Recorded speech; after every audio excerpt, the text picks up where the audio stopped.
A mansão dos Montenegro era conhecida em toda a cidade, não apenas pelo luxo exagerado, mas pelo silêncio estranho que parecia envolver cada corredor. Empregados andavam devagar, evitando fazer barulho, como se qualquer som pudesse provocar algo imprevisível. Não era o dono da casa que causava esse clima. Era o pequeno Lucas. Lucas tinha apenas 6 anos, mas havia algo em seu olhar que fazia adultos se sentirem desconfortáveis. Desde a morte de sua mãe, 2 anos antes, ele não falava mais. Não chorava na frente dos outros. Não aceitava carinho e reagia com raiva.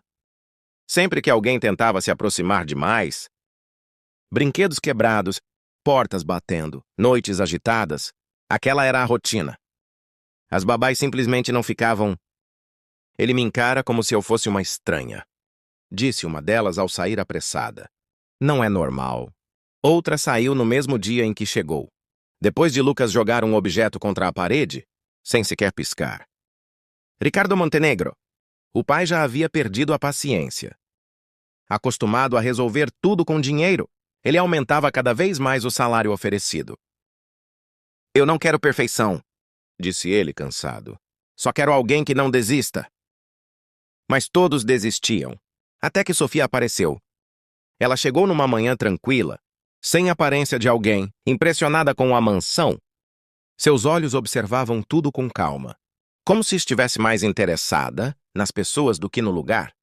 O mordomo tentou avisá-la. Senhorita, você deveria pensar bem?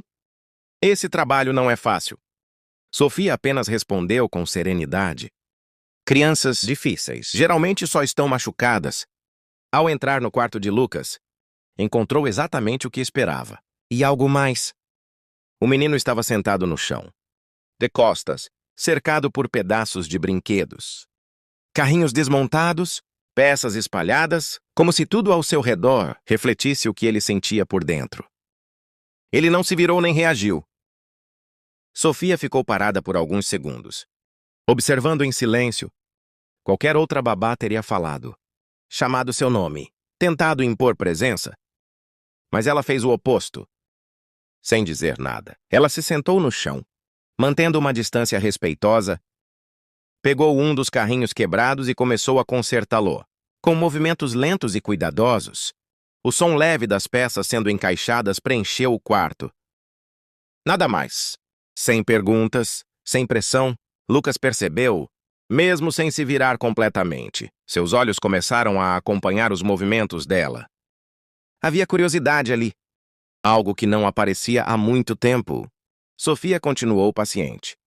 Não olhava diretamente para ele, como se estivesse dizendo: você pode me observar, mas não precisa reagir. Depois de alguns minutos, o carrinho ficou pronto. Simples, mas funcional. Ela o colocou no chão e o empurrou suavemente, fazendo-o deslizar até parar perto do pé de Lucas. O menino congelou. Seu corpo ficou rígido por um instante. Era como se estivesse esperando algo.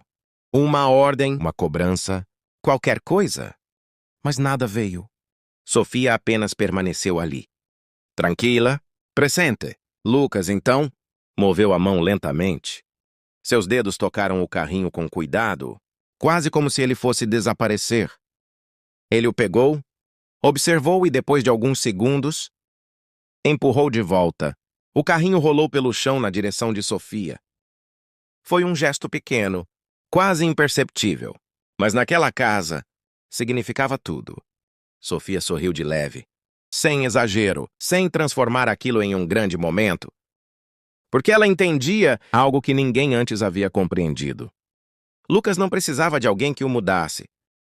Ele precisava de alguém que tivesse paciência suficiente para entrar no seu silêncio, sem medo de ficar lá. Nos dias que se seguiram, algo sutil começou a mudar dentro da mansão dos Montenegro.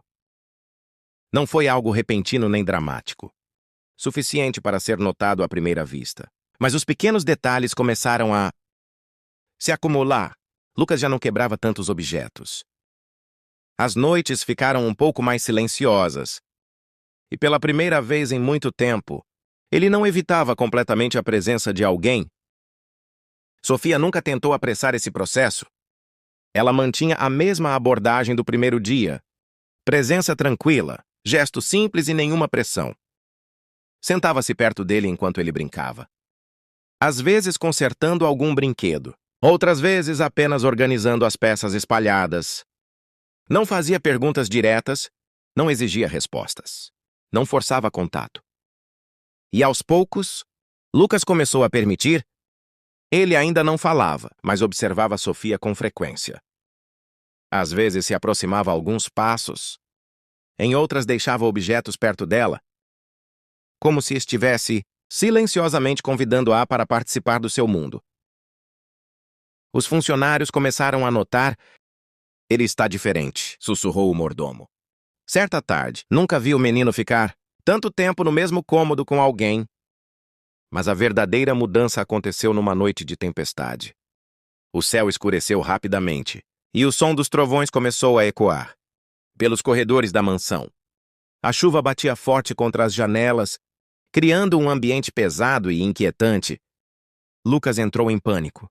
O primeiro trovão mais alto fez com que ele largasse tudo e corresse para o canto do quarto. Ele se encolheu, tapou os ouvidos e começou a respirar de forma descontrolada. Seu corpo tremia, como se estivesse revivendo algo assustador demais para ser explicado. Sofia, que estava no corredor, ouviu o barulho e entrou rapidamente.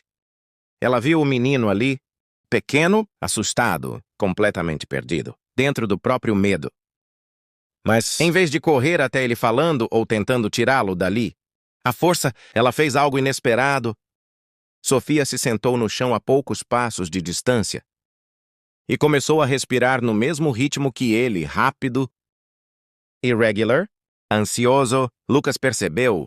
Seus olhos se voltaram para ela, confusos. Então, lentamente, Sofia começou a mudar. Sua respiração tornou-a mais profunda, mais lenta, de forma visível, exagerando levemente para que ele pudesse acompanhar. Inspirar, expirar, sem palavras, sem comandos. Apenas um convite silencioso. Por alguns segundos, nada aconteceu. Mas então, quase sem perceber, Lucas começou a seguir o ritmo. Sua respiração foi desacelerando, o tremor diminuindo aos poucos. O som da tempestade ainda estava lá, mas já não dominava tudo. E então veio algo que ninguém naquela casa via há muito tempo. Lágrimas. Lucas começou a chorar. Não era um choro de raiva nem de frustração. Era dor, uma dor guardada por tempo demais. Sofia abriu os braços com cuidado. Sem avançar, esperou Lucas. Hesitou por um instante, mas então se levantou lentamente e deu alguns passos até ela. E a abraçou com força. Como alguém que finalmente encontrou um lugar seguro. Mamãe, ele sussurrou, com a voz fraca, quase quebrada. Sofia fechou os olhos por um momento, sentindo o peso daquele instante. Ela não corrigiu, não disse nada. Porque naquele momento, ele não precisava da verdade. Precisava de conforto. Na manhã seguinte, Ricardo foi chamado ao jardim. Ele chegou apressado, preocupado, mas parou completamente ao ver a cena diante dele. Lucas estava correndo, rindo, segurando um carrinho nas mãos, enquanto Sofia o seguia com um sorriso leve. Ricardo ficou imóvel, como se não acreditasse no que estava vendo. "O que você fez?" perguntou ele com a voz baixa, quase emocionada. Sofia olhou para ele com calma. "Eu não fiz nada extraordinário", respondeu. "Eu só fiquei quando todos foram embora." Ricardo desviou o olhar por um momento, absorvendo aquelas palavras, e finalmente entendeu algo que evitou por muito tempo. Seu filho nunca foi impossível. Ele só precisava de alguém que tivesse paciência suficiente para ficar, mesmo nos momentos mais difíceis.